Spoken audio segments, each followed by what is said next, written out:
everybody. I just wanted to take a minute. This memory came up on my Facebook from when I was writing A New Dawn. It's an introduction to the electric universe, and I have to say that there's a ton of good information in there. I worked my ass off on that book, but I continued to work my ass off after the book was published, and I worked with a lot of people, and I learned a lot of things, and I just have to say that if there's some things in that book that I no longer consider 100% accurate, and that's what happens when we learn, when we evolve, when we go through the process of discrimination and change and figuring out, this doesn't really fit, so we have to be discriminant.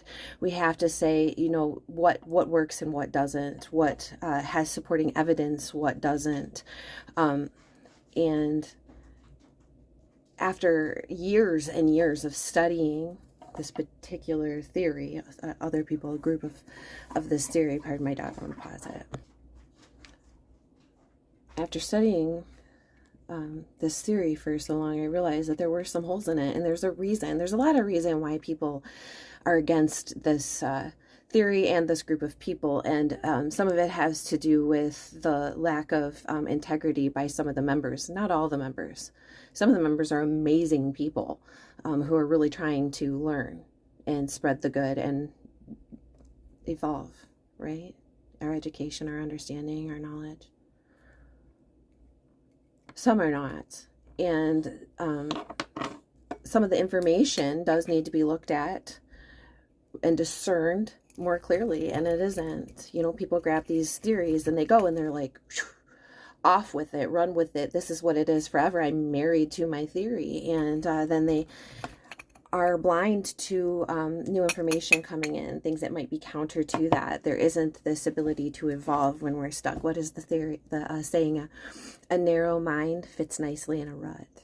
And that's the case. And so going through all of the things that I've learned and all of the things that I've seen thus far, and I'm still evolving, we're still learning, right?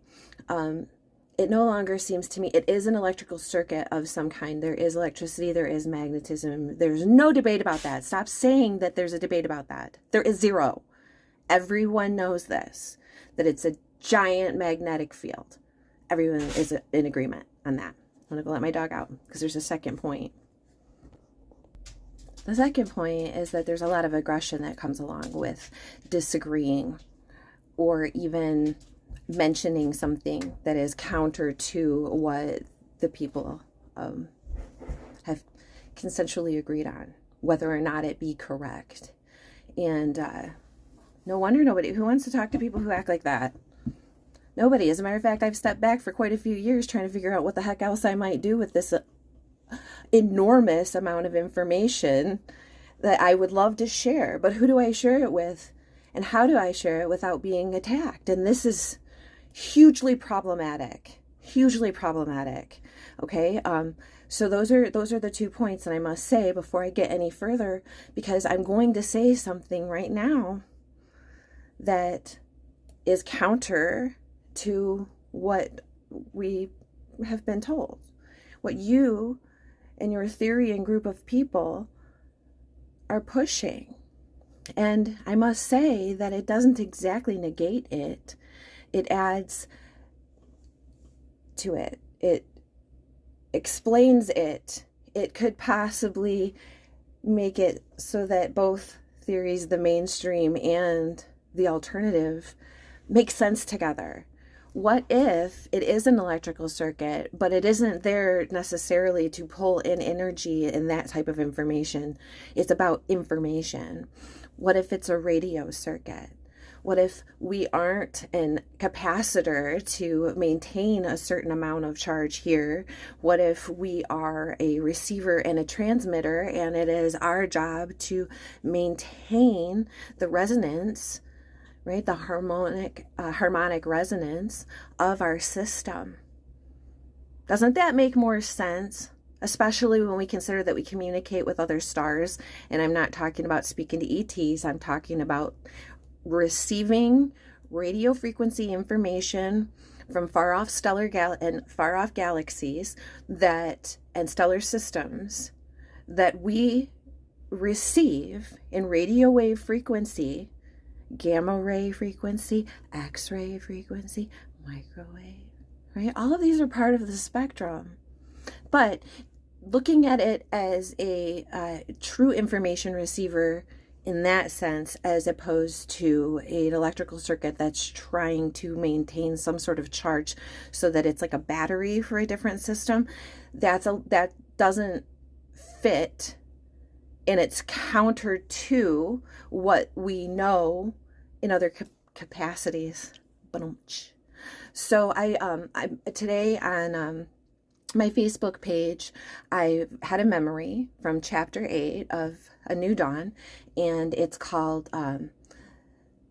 Follow the Yellow Brick Road or some shit like that. And then the third section of it is called Building with Ingots. Yeah, chapter 8, the deconstruction of the yellow brick road. I have my book. I don't even know the chapter is. What? Come on. It's like I've written a lot, and that's what I'm saying.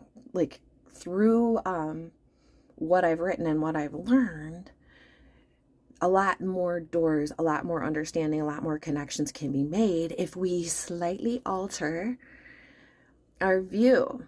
I'm not asking you to negate your view. I'm not asking mainstream to negate their view. I'm asking if we can kind of alter it. What's the star? Here's a star.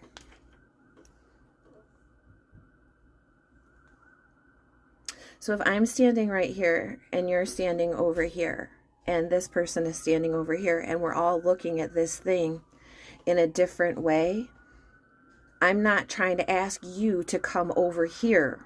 That's not what I'm trying to ask you to do. I'm trying to ask all of us to please remember that we're looking at this thing in the center. We're all viewing the star.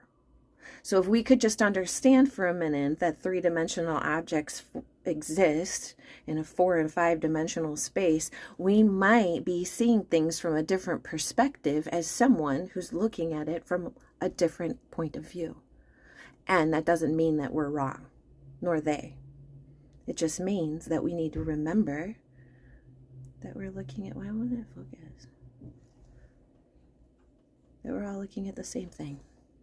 See, it's like the universe being like, ha, it won't focus on the star. So, if you go to my Facebook page, I posted the memory. You can read section 3 of deconstructing the yellow brick road while it was still a work in process from November 25th, that's today, of 2017. That was 5 years ago, and I'll tell you that in 5 years, a lot has been learned. So I hope that you guys have a wonderful rest of your holiday weekend. If you're in the States, happy Thanksgiving. Hope you had a great one. Hope you guys have a great holiday season. I know I say a lot that I'm going to be back and I'm going to do this thing, but, you know, full disclosure, I'm a single parent. I got 3 kids, 3 dogs, a cat, and I do a bunch of side projects to maintain and sustain. So sometimes I say that I'm going to be able to do stuff, and life just says no. With all my heart and all my intention, I mean it when I say I'm going to do things, but sometimes the universe and circumstances in life just say no. So I'm not making any of those promises, but I am still working. I might be quiet right now, but I'm not sitting still. So I love you guys. Thanks for sticking around. Thanks for taking interest in this. I will put a link to the Facebook post in the description box below, and I will definitely be seeing you guys again soon.